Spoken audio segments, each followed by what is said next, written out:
Baik, bismillahirrahmanirrahim. Assalamualaikum warahmatullahi wabarakatuh. Insya Allah pada kesempatan kali ini kita akan melanjutkan pertemuan kedua membahas soal tentang persiapan UTBK Biologi gitu ya. Minggu kemarin saya telah membahas nomor 1 sampai nomor 10, dan pada video yang kali ini kita akan lanjutkan dari nomor 11 sampai selanjutnya gitu ya. Baik, kita lanjutkan pembahasannya sekarang nomor 11 ya di video pertemuan yang kedua ini. Baik, teman-teman, nomor 11 pembahasannya yaitu mengenai siklus Calvin ya. Nah, siklus Calvin pada fotosintesis juga ditentukan oleh adanya reaksi terang katanya, atau siklus Hill. Pada reaksi gelap membutuhkan hasil produk reaksi terang berupa diminta katanya produk apa dari reaksi terang yang nantinya dipakai untuk reaksi gelap gitu ya. Baik, kita akan membahasnya. Perlu diketahui teman-teman bahwa reaksi gelap dia tergantung dari adanya reaksi terang gitu kan ya. Sebab reaksi gelap ini dia memakai produk dari reaksi terang. Nah, reaksi terang dia juga sangat bergantung terhadap sinar matahari. Jadi saya tulis dulu reaksi terang gitu kan ya. Dia tergantung dengan adanya cahaya atau sinar matahari gitu kan ya. Dan menjadi penggerak gitu bagi reaksi pengikatan CO2 tentunya nanti di reaksi gelap gitu ya di udara. Nanti melibatkan tentu pada reaksi terang ini dia melibatkan membran tilakoid, yaitu nanti melibatkan di sini itu ada fotosistem kemarin kan ya. Fotosistem. Fotosistem berapa yang dipakai? Fotosistem 1 dan juga fotosistem 2 gitu kan ya. Nah, sistem ini dia fotosistem ini dia menyediakan produk-produk yang akan dipakai pada reaksi gelap gitu ya. Nah, produknya apa gitu? Produknya itu kan ingat sama kalian bahwa fotosistem 1 ini dia akan menghasilkan ATP kan ya. Sedangkan pada reaksi fotosistem yang 2 ini dia menghasilkan apa? Dia menghasilkan ATP juga sama dan juga NADPH2 gitu kan ya. Nah, ini adalah produk-produk dari reaksi terang gitu. Ini dipakai ini hasilnya dari mana? Dari adanya reaksi siklik dan non siklik gitu ya, yang memakai fotosistem 1 juga fotosistem 2 gitu ya. Reaksi terang nanti dia mengubah energi cahaya menjadi energi kimiawi gitu kan ya. Cahaya ini dia dirubah menjadi energi kimiawi berupa ATP dan NADPH ini gitu ya. Nanti juga selain ATP dan NADPH pada reaksi terang juga bahwa dia menghasilkan produknya itu adalah O2 gitu ya, oksigen gitu. Ini dia dihasilkan dari reaksi terang gitu ya. Nah, selain itu oksigen ini nanti kan salah satunya selain dipakai oleh tumbuhan sendiri dia dilepaskan ke alam gitu kan ya. Sedangkan ATP dan NADPH2 ini dia adalah produk yang nantinya akan masuk ke sebuah reaksi yang kita kenal dengan nama reaksi gelap gitu ya. Nah, dia akan masuk ke reaksi gelap atau siklus Calvin. Nah, jika ATP dan NADPH-nya tidak ada, maka reaksi gelap saat itu tidak bisa bermulai di reaksi keduanya, yaitu reaksi reduksinya gitu ya. Nah, reaksi gelap itu kan ada 2, ada 3 kan ya. Satu ada proses fiksasi CO2, yang kedua ada proses reduksi, gitu ya. Yang ketiga ada proses regenerasi. Nah, ATP dan NADPH2 ini dia dipakai pada reaksi reduksi di reaksi gelap gitu ya. Gitu. Jadi jawabannya adalah energinya itu dari ATP dan NADPH gitu ya. Itu jawabannya. Oke, baik. Nomor 12. Pada proses embriologi katanya, embriologi perbandingan gitu ya. Nah, setelah terbentuknya embrio pada vertebrata akan terbentuk organ ekstremitas yang berbeda-beda katanya. Hal ini menunjukkan bahwa adanya peristiwa apa gitu ya. Ini nomor 12 tentang embriologi perbandingan. Teman-teman, pada konsep kesamaan embrio gitu ya. Ini pada konsep kesamaan embrio teman-teman perlu diperhatikan bahwa ini dia seiring dengan digunakannya sebagai petunjuk evolusi kesamaan embrio ini gitu ya. Jika dua spesies yang berasal dari nenek moyang yang sama, misalkan ada dua spesies gitu ya yang berasal dari nenek moyang yang sama, nenek moyang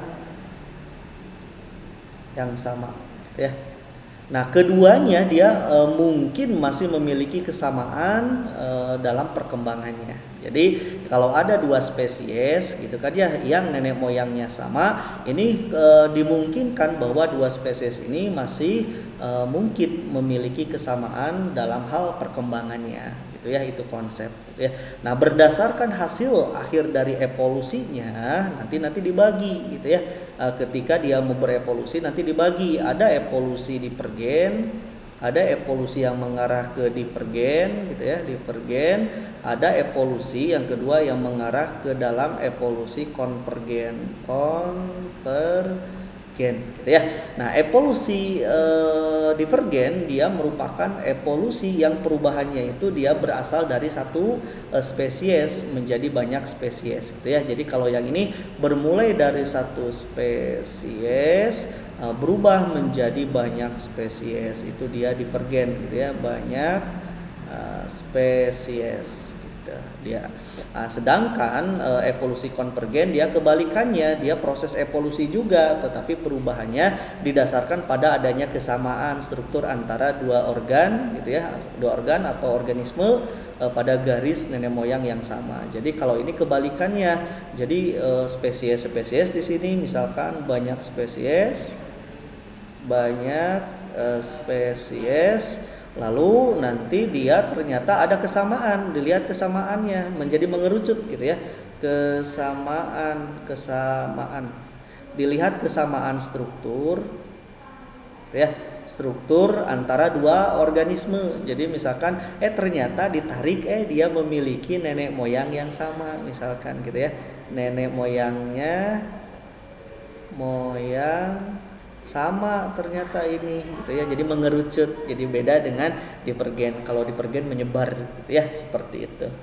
Oke, baik. Nah, di soal menyebutkan bahwa proses embriologi perbandingan setelah terbentuk embrio, katanya pada vertebrata akan terbentuk organ ekstremitas yang berbeda-beda, berubah ternyata. Berarti kalau konsepnya dari sama awalnya lalu berubah menjadi banyak, itu adalah konsep dari evolusi divergen gitu ya, yang ini. Oke, jadi nomor 12 teman-teman jawabannya adalah D gitu ya. Oke, baik, selanjutnya nomor 13. Maaf. Oke, nomor 13 ini dia pembahasannya seputar ini, membahas tentang bakteri gitu ya. Baik, kita akan baca soalnya. Nah, bakteri yang mampu mengubah amonia katanya menjadi nitrit adalah nitrobakter. Wah, betul atau salah itu? Sebab nitrobakter banyak ditemukan katanya pada tanah yang gembur gitu ya, dan banyak oksigennya. Betul, yuk kita bahas betul atau salah. Oke. Nah, berarti berbicaranya bakteri nitrogen, berarti ini dia sedang berbicara suatu proses namanya nitrifikasi gitu ya. Proses nitrifikasi itu ada dua. Satu ada proses nitritasi. Nah, kalau ini pengubahannya dari amonia gitu ya, dirubah menjadi nitrit. Nah, gitu ya. Nah, ini melibatkan dua bakteri, ada Nitrosomonas, yang kedua ada Nitrosococcus gitu kan ya. Terus yang kedua dilanjutkan prosesnya dengan nama nitratasi. Nah, kalau nitratasi, nitrit yang sudah terbentuk pada tahap awal berubah nanti diubah menjadi nitrat. Nah, bakteri yang terlibatnya adalah nitrobakter gitu ya. Nah, seperti ini. Oke, kita cek. Nah, bakteri yang mampu mengubah amonia menjadi nitrit ada nitrobakter. Nitrobakter itu nitrit ke nitrat gitu ya. Berarti kalau amonia harus dirubah dulu jadi nitrit, tidak langsung oleh nitrobakter. Berarti pernyataan yang pertama salah. Sebab nitrobakter katanya banyak ditemukan pada tanah yang gembur dan banyak oksigen, katanya seperti itu. Betul salah? Gitu ya. Nah, nitrobakter ini dia memang ditemukan pada tanah-tanah yang gembur gitu ya, di mana di dalamnya kandungan oksigennya sangat banyak. Betul ini ya. Dia menyuburkan tanah. Nanti nitrat yang hasil dari nitrobakter ini akan diserap oleh tumbuhan untuk proses pembentukan protein gitu ya.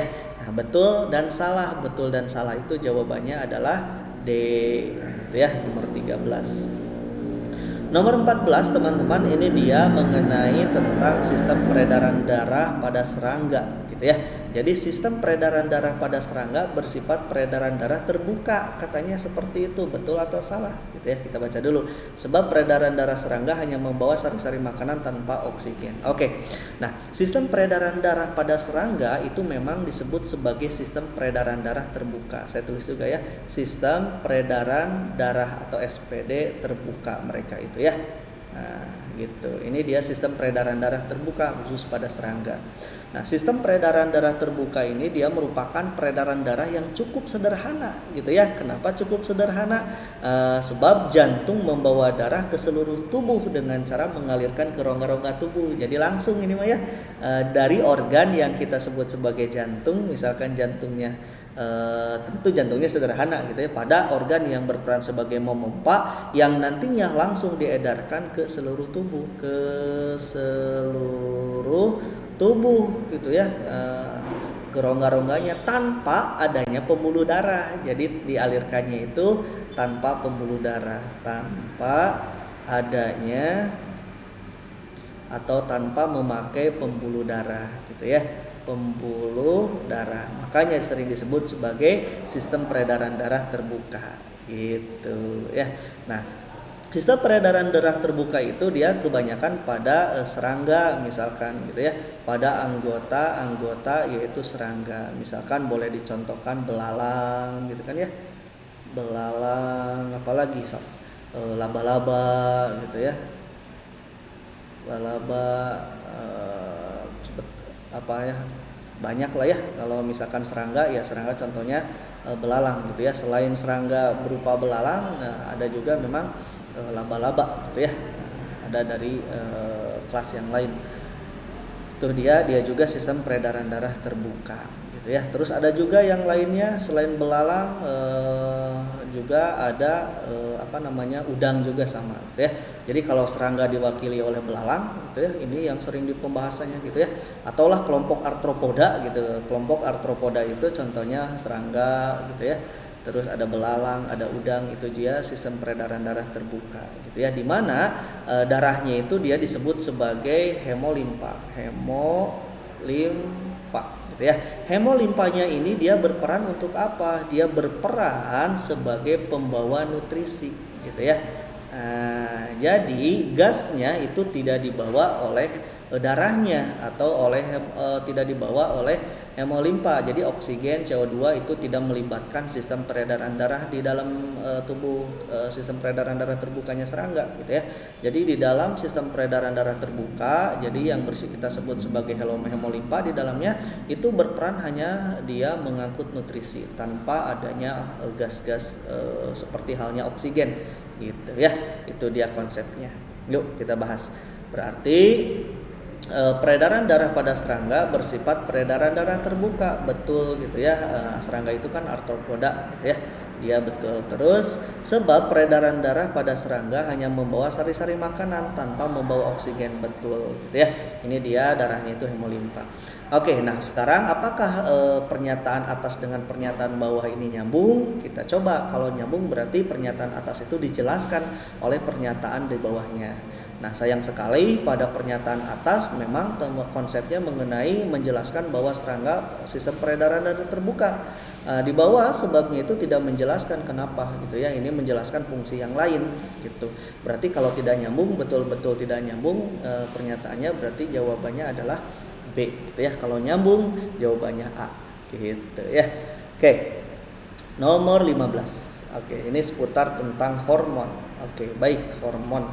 Nah, Di nomor 15 ada soal katanya menyatakan seperti ini, estrogen yang dikeluarkan sebelum terbentuk folikel the Graaff memacu pengeluaran LH, katanya seperti itu. Sebab LH adalah hormon yang berperan dalam memacu ovulasi atau pelepasan ovum. Oke, katanya seperti itu. Betul atau salah? Yuk kita bahas. Nah, di dalam peristiwa-peristiwa yang kita sebut pada perempuan itu siklus menstruasi, kita tulis dulu menstruasi gitu ya, bahwa pada proses ini dia ada beberapa hormon yang memang bekerja. Yang pertama, prosesnya itu ketika rangsangan seorang perempuan sudah suka lawan jenis gitu ya, artinya kedewasaan di sana muncul, maka hormon yang pertama yang akan keluar dalam dirinya adalah FSH gitu ya, yang dikeluarkan oleh hipofisis gitu ya. Nah, FSH ini atau follicle stimulating hormone dia akan bergerak masuk ke pembuluh darah yang nantinya akan mempengaruhi ovarium. Dia akan mempengaruhi ovarium seorang perempuan. Ya, diapakan? Nanti di dalam ovarium ini dia dirangsang adanya FSH mengakibatkan terbentuk atau terjadinya proses pematangan folikel gitu ya. Folikel. Jadi folikel di dalam ovarium itu dimatangkan oleh siapa? Oleh FSH sampai terbentuknya folikel the Graaff. Folikel the Graaff. Berarti kalau sudah disebut folikel the Graaff, berarti folikel ini dia sudah dalam keadaan matang. Di dalamnya kan ada cikal bakal ovum. Gitu ya. Jadi proses oogenesis di dalamnya. Gitu. Nah, ketika FSH dia meningkat seiring dengan meningkatnya FSH, maka ketika saya tulis dulu FSH meningkat, maka rangsangan dengan meningkatnya FSH akan keluar hormon yang kedua, yaitu apa? Estrogen, gitu ya. Nah, gitu. Nah, estrogen yang keluar dia akan mempengaruhi dinding endometrium. Nanti estrogen akan membentuk dan mempertebal gitu ya, pertebal dinding endometrium atau dinding rahim gitu, dinding rahim ya, atau dinding endometrium. Nah, seiring dengan meningkatnya estrogen makin tinggi,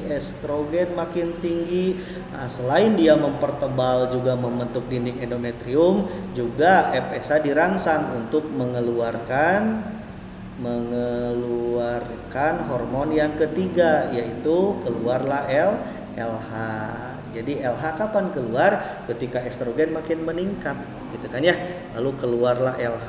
LH yang keluar dia mempengaruhi masih sama ovarium, mempengaruhi ovarium untuk melakukan proses ovulasi. Apa itu ovulasi? Proses pengeluaran oosit sekunder itu ya, dikeluarkan dari ovarium nanti menuju tuba fallopi. Gitu ya, ovulasi itu dia. Nah, ovulasi ini mengakibatkan folikel yang tadi ada isinya atau folikel the Graaff ketika sudah dikeluarkan isinya dikarenakan ovulasi terjadi, maka folikel yang sudah tidak ada isinya dia akan berubah menjadi corpus luteum. Jadi setelah ovulasi itu folikel the Graaff itu dia berubah menjadi corpus luteum. Sebab ini dia folikel yang sudah tidak ada isinya atau badan kuning. Nah, terbentuknya badan kuning merangsang pengeluaran hormon yang keempat. Siapa? Progesteron. Progesteron. Dengan adanya progesteron, dinding rahim atau dinding endometrium itu rahim dia dipertebal dan dipertahankan dipertahankan keberadaannya. Jadi dengan adanya progesteron dinding rahim itu dipertebal gitu ya, makin dipertebal dan juga dipertahankan keberadaannya. Kalau terjadi fertilisasi maka sudah disiapkan dinding rahimnya sudah ada untuk proses nidasi gitu ya. Tapi jika memang tidak terjadi fertilisasi dikarenakan seorang perempuan belum menikah misalkan, akibatnya corpus luteum akan berubah menjadi corpus albikan. Akibatnya kalau sudah berubah jadi korpus albikan, maka korpus albikan ini tidak menghasilkan estrogen dan progesteron. Akibatnya estrogen dan progesteron akan turun. Turunnya estrogen dan progesteron, dinding rahim jadi luruh gitu ya, menstruasi. Seperti itu ya. Oke, kita cek. Estrogen yang dikeluarkan sebelum terbentuknya follicle the graft memacu pengeluaran LH. Salah ya. Jadi estrogen itu kan dikeluarkan ketika sudah terbentuk follicle the graft gitu ya, berarti salah yang ini gitu ya. Sebab LH adalah hormon yang berperan memacu ovulasi pelepasan ovum gitu ya. Ini dia betul gitu ya. Nah, berarti salah betul, ini dia jawabannya adalah D. Nah, yang tepat itu sebetulnya mah oosit sekunder gitu ya, belum terbentuk jadi ovum. Oosit sekunder yang dikeluarkan itu. Oke, baik. Nomor 16 teman-teman. Baik, nomor 16 ini dia tentang burung katanya. Burung hanya memiliki atau mempunyai satu ovarium katanya, ovarium saja, yaitu dia di sebelah kiri gitu. Sebab ovarium kanan pada burung telah mereduksi dan sehingga tinggal satu ovarium. Tentu kalau berbicara ovarium ya burungnya burung betina gitu ya. Oke, siap. 16. Oke, katanya kalau berbicara burung atau dia termasuk ke dalam kelompok Aves gitu kan ya. Aves itu dia ovipar atau dia bertelur. Nah, walaupun nanti kelompok burung ini dia tidak memiliki alat kelamin luar seperti halnya pada mamalia gitu kan ya. Nah, fertilisasinya tapi sama, dia fertilisasinya itu dia internal atau terjadi di dalam tubuh gitu ya, sama gitu. Nah, hal ini dilakukan dengan cara tentu saling menempelkan kloaka gitu ya. Setelah penempelan kloaka ini terjadilah di situ fertilisasi gitu ya. Nah, pada burung betina khususnya gitu ya, hanya ada satu ovum gitu ya. Jadi khusus pada burung betina dia memiliki satu ovarium, yaitu ovarium yang berfungsinya itu adalah ovarium sebelah kiri gitu ya. Nah, ovarium kanannya kemana? Ovarium kanannya dia tidak tumbuh dengan sempurna, akibatnya dia mengecil gitu ya. Dia mengecil lalu disebut sebagai rudimenter gitu ya. Jadi ovarium kanan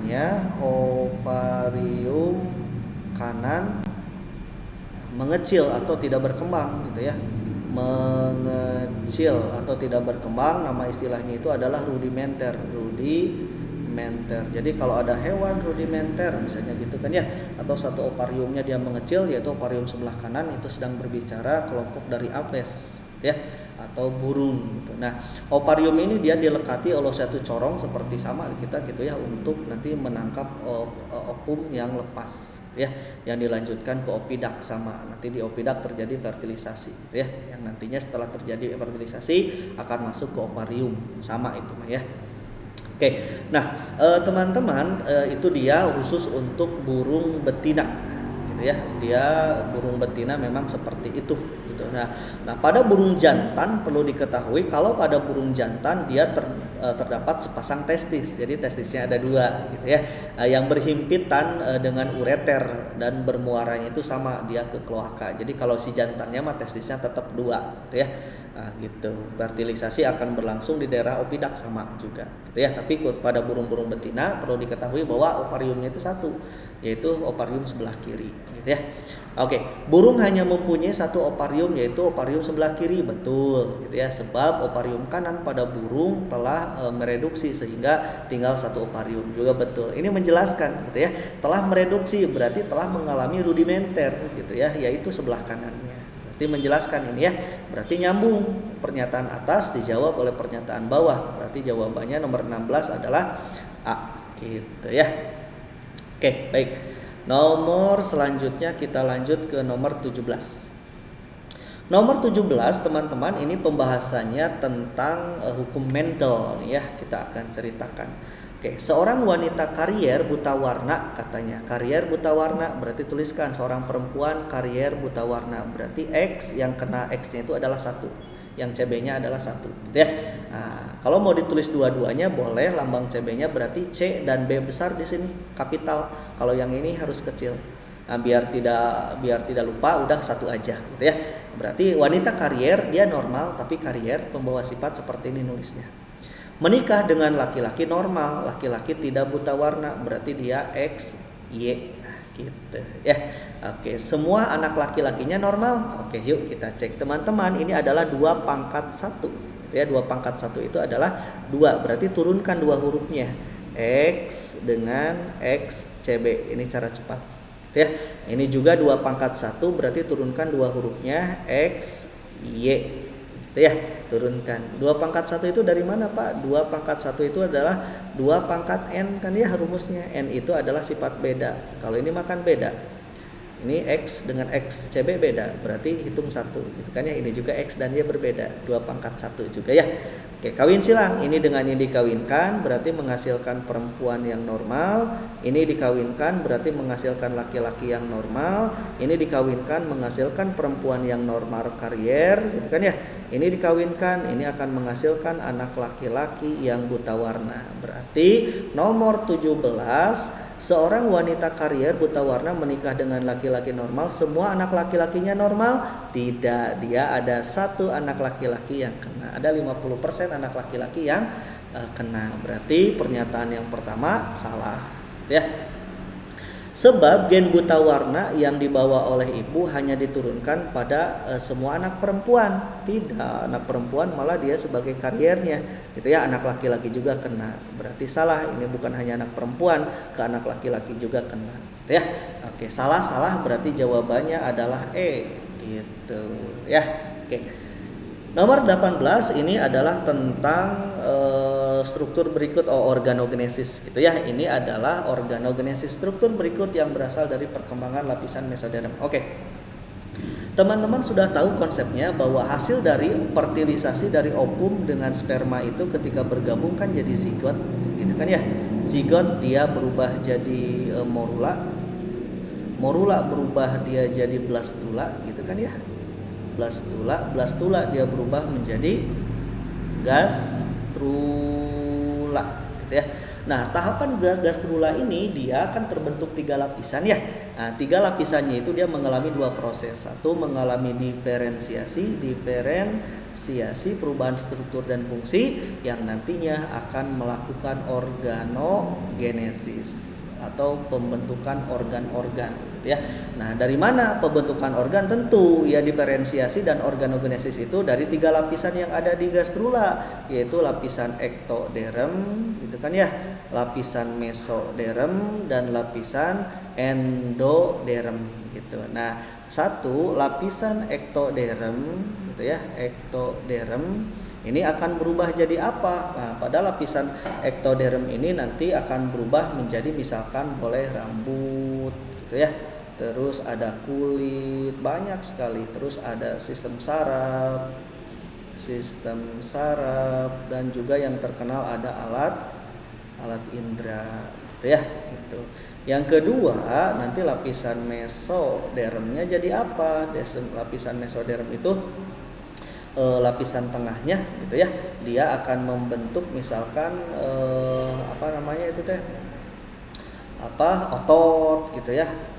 Dia otot, tulang gitu kan ya, rangka tulang itu, terus alat reproduksi,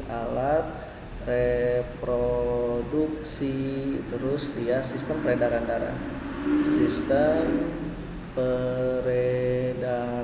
darah, berarti banyak gitu ya, pembuluh darahnya, jantung gitu ya, dan lain-lain. Dan yang terakhir lapisan endodermnya ini dia akan menjadi sistem pencernaan gitu ya, banyak sistem pencernaan, lambung, usus gitu ya, sistem pencernaan gitu, juga sistem pernapasan.